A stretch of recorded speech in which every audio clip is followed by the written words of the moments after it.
Hey, check me out. I'm about to do a tips and tricks with how to build a deck. Not how to build a whole deck, but like just for a flow. Like a flow that you can rely on. Um, I want to show y'all what that means in just a little second. I'm using my gloves deck because, um, yeah, all these are just like filled up. Like I got stuff to do, like with these and shit. Like I play with all this, so I don't want to fuck up my deck trying to show, y'all how to do this. So I want to use the war gloves. Since this is already my school deck, I can fuck with this one. So bam. Oh. One. So is this it? Yeah, this is it right here.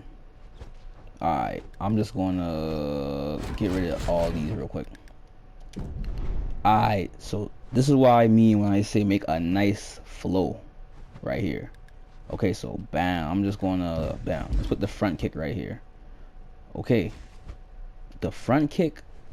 After that, if I do another alternative, the front kick is going to put me into, the top left alternative, as you can see on the screen. So front kick goes into the top left. So bam. What I'm going to do is find something. I want to find another move to put in top left that's going to go into one of these other squares. So bam, let's just put blank punch afterwards. So bam, front kick goes into the blank punch. Blank punch is going to go into this bottom one. I'm going to look for a move that goes into, into the final square, which is this one right here. So bam, front goes into blank. Blank goes into, what's this called? Scissor kick. Scissor kick goes into, okay, for this last square. Whatever you pick for the last square, make sure that it goes back into the front kick. So bam, I'm about to show you right now. Bam.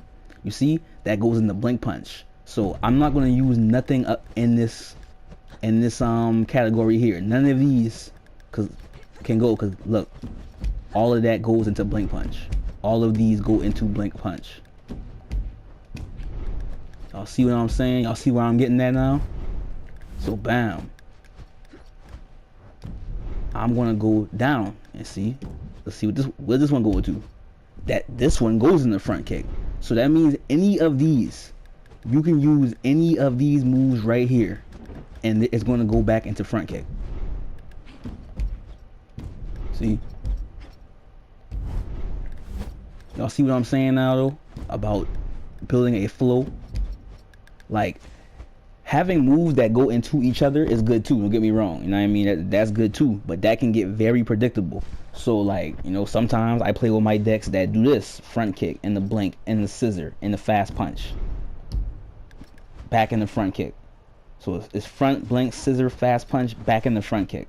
And you can do this any kind of way. You can make front kick go into the bottom square if you want to, and make the bottom one go into the second one, and make the second one go into, this third one. But you just gotta make sure the third one goes back into front kick, or the first one, so you can reset it. You want to make sure that they all reset into each other.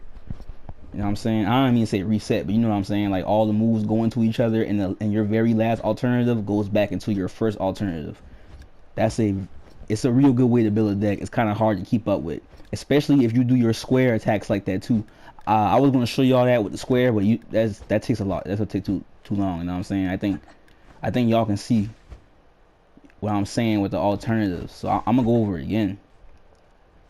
Boom. Whatever you put in this first sequence, I'm gonna use all different moves. Boom. I'm gonna start all the way at the bottom. Plexus. See? Plexus goes into the very bottom square. So bam. So I'm going to build off the plexus. My next move I want to pick is going to be this bottom one, because I know that the plexus, it leads into that.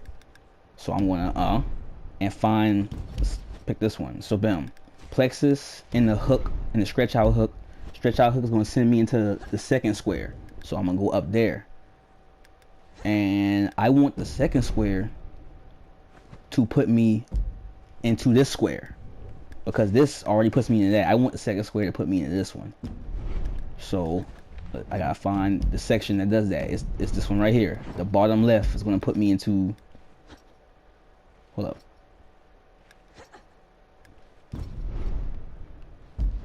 Yeah. Yeah, the bottom left is gonna put me into, oh, what is this, bottom left or top right? No, the top left is gonna put me into bottom left. Blank is gonna put me into this. Do you want to continue? No, I didn't even press circle. But yeah, blank is gonna put me into this. So you wanna make sure that this goes back into plexus. This move, this square right here. You wanna make sure that puts you back into plexus. So let's see. There we go. So it's the, bam, plexus, stretch out hook, blank, Soto, back into plexus. Y'all see what I'm saying? Like, this is just a easy way to play right here. It's an easy flow. Like, you always know you have a different move coming. It's real good mix-up potential like that too, because you don't have any moves that go back into each other. All your moves are, it's a different move. And if you really pay attention to what you're doing, you can build it to where they're all different moves and they all hit different directions. They all behave differently. Like, it could be slower moves, it can be faster moves. You can build off the frame advantage, the hit advantage, the block advantage while you're doing this. Like, you can take all of that into mind while you're doing this, and you can make a really deadly mix up just off the alternatives. You know what I mean? You can do that shit just off the alternatives, bro. Not to mention, if you do all your square sequences like that too, everything goes into something else. Crazy mix up, dog. Tips and tricks.